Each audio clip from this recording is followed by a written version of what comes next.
other than Simmons, is our most athletic guy and has been the last few years. And was one of our top couple of guys a year ago, but just he was the one guy that was a viable redshirt guy. If we could get by, we had really good depth a year ago, and that's why we put the plan in place, knowing that we're going to lose. Thought we'd lose 4 guys for sure, and didn't anticipate 6 guys being gone from you throw Trey and Shaq Smith in there, but just trying to plan ahead and wanting to. This is a developmental game, and knowing that his best football was sitting right in front of him, really wanted to have him going into this year as a junior, and thank goodness we were able to do that and stay healthy enough to do that. And he's our biggest hitter. He's a natural contact hitter, knows how to play behind his pads, plays in and out of traffic extremely well, can fly, very athletic, tremendous change of direction, heavy hands, gets off of blocks. He's just a fabulous football player. I wouldn't call him a throwback as much as I just call him a dog.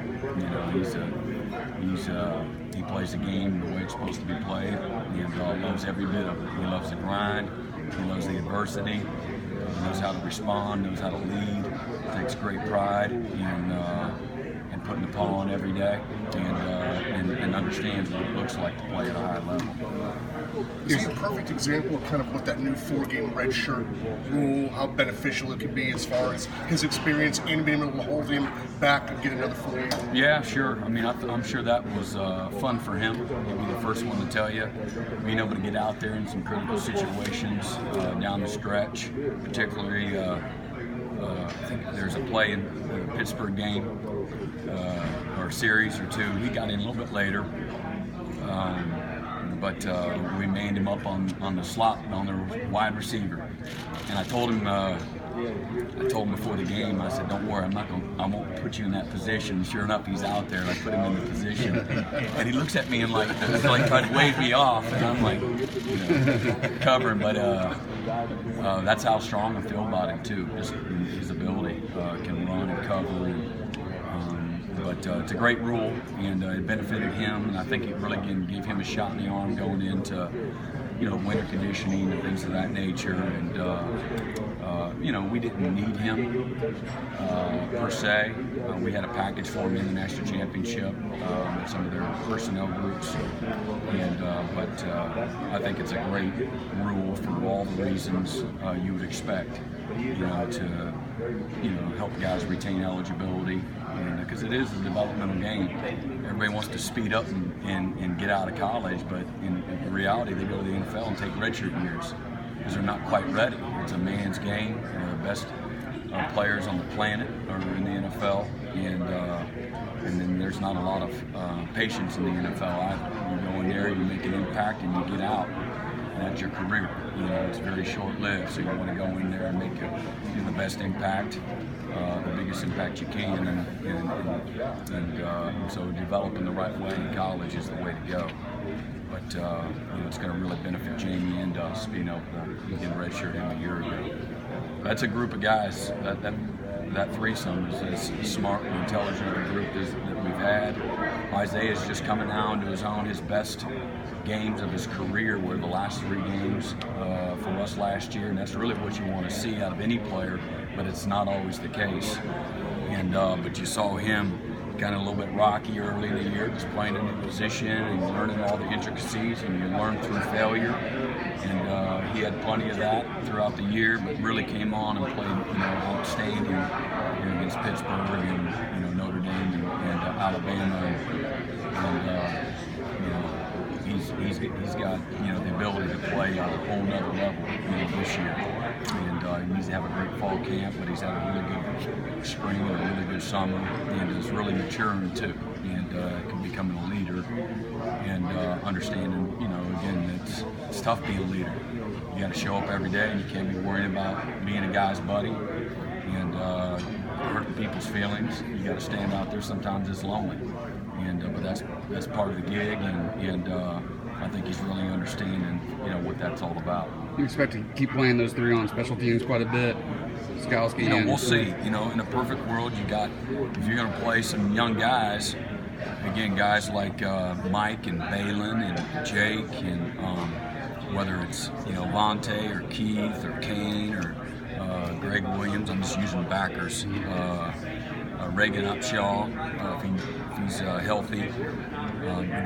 That group of guys are a group of guys that, to me, if I define them in something, they're runners and hitters, and they're all smart guys. So we need them to step up too, and then you manage that. You still want your best players on teams, and your most important units, whether it's punt and kickoff, and you rotate guys in accordingly. But hopefully those guys are ready to go take jobs. That's why we played Skowski as a true freshman, and that's why we played Ben Boulware as a true freshman, because they're just runners and hitters. They're heat-seeking missiles. They can find the football. You don't have to coach them. They just know where the ball is, and when they get there, they blow people up.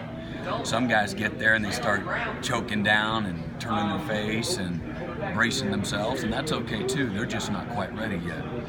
And if a dog's going to bite, he usually bites as a puppy, and some guys are that's very natural for them. And so we'll see with this new group of guys, and we're going to need those guys. I think linebackers in the secondary will make up a large percentage of all your special teams units. And so in order for us to play at a high level, particularly at positions that maybe we don't have as much depth, and some of those fringe guys got to do a good job of being able to contribute at a high level in our special teams unit. So again, it's a strength, not just, we don't want to go out there and just survive and hope somebody doesn't score a touchdown or block a kick. You want to go out and have it be a position of strength for you. Is Kane Patterson, is he working at, where you're going to start him to begin with? Kane's working at Mike linebacker. Okay. And Keith's over at Will and Sam, and then Vontae's at Will and Mike. Okay. And then Vontae, he kind of has a reputation of being a hard hitter, like you were talking about. What do you like about his skill set? Well, I don't really know as much about the skill set because I haven't been able to work with him. I know he's about his business, and I know he's a very focused young guy. It's easy to see. You got this guy. Us coaches, it's fun for us. We got to kind of label them, not in a bad way, but you just kind of label them based on your first impressions by him, and just seeing them every day and observing them some, and then getting feedback from other players or the strength staff. And but Vontae's come in here very focused, very serious. He's not into all the riffraff. He's got a maturity about him and a focus that you really like, up to this point. And I know he's strong. That group of guys, it's a very focused group of guys that we brought in. Very serious. I walked out from upstairs and they're all in there huddled up watching tape. But that's the way. Anytime I've been in this building this summer, people have been in the meeting rooms every single day. I've been very, very encouraged. Just with the commitment, the leadership. That doesn't happen, if the guys aren't leading them into that room. But a lot of it too is they're kicking the door down too. They want a set of keys to watch the film, and again, that's the maturity and the value of studying the game and the system, trying to learn it, and those types of things. So it's an ambitious group of guys that really look forward to coaching. How much will have in the last 3 national championships, how do you talk to your guys about handling pressure with all these expectations? And they can't get any more pressure from expectations than what we apply to them every day. We put more pressure on them and try to define winning and losing every single play of practice. So I think it's easy for them to get away from us out there on the field, to be honest with you, comparatively speaking. We try to strain them so that it's second nature for them. I think Coach Sweeney does a great job of developing a mindset and a focus. It does take a mature group of guys to decide they're not going to listen to anything good or bad, let it affect them. I think the best of the best have the ability to do that individually, and the best of the best team-wise have an ability to put the focus where it needs to be. And so whether nobody thinks much of you or everybody thinks the world of you, it doesn't really matter. I think it's the same mindset that it takes to focus on what's sitting right in front of you. And, and again, we create this incredible pressure on them every day.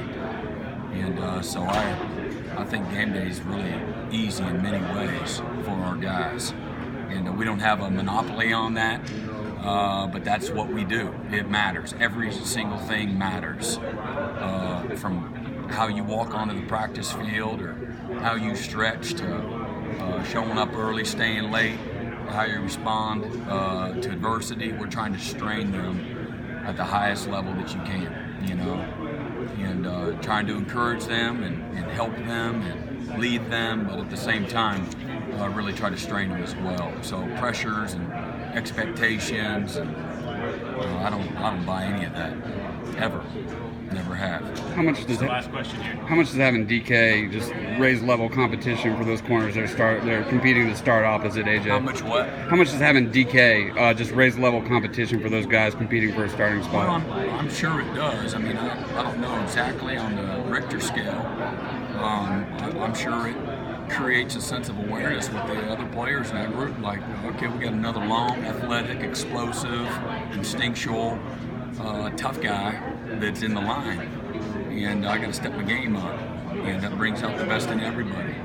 Whether someone doubts you or you put somebody there to take your job, that pressure, I think, brings out the very best in people. And I'm sure I felt like it did. At times you could see it. Sometimes we were a little bit banged up and thin, which is why we moved him over there in the first place, just in case. And I'm expecting the best version of Kyler McMichael and Mario Goodrich and Andrew Booth and Sheridan Jones. You guys are ready. And I'm so excited about those guys. It's a group of guys that care, that are tough, that are skilled. I think they have some, I think they have a skill set that you can do more than just one thing with those guys, and they got great pride and intelligence and all those things. So it's going to be a really fun camp. They got a great future with that group of guys there at corner in the secondary. Thanks, Coach. Thanks, guys.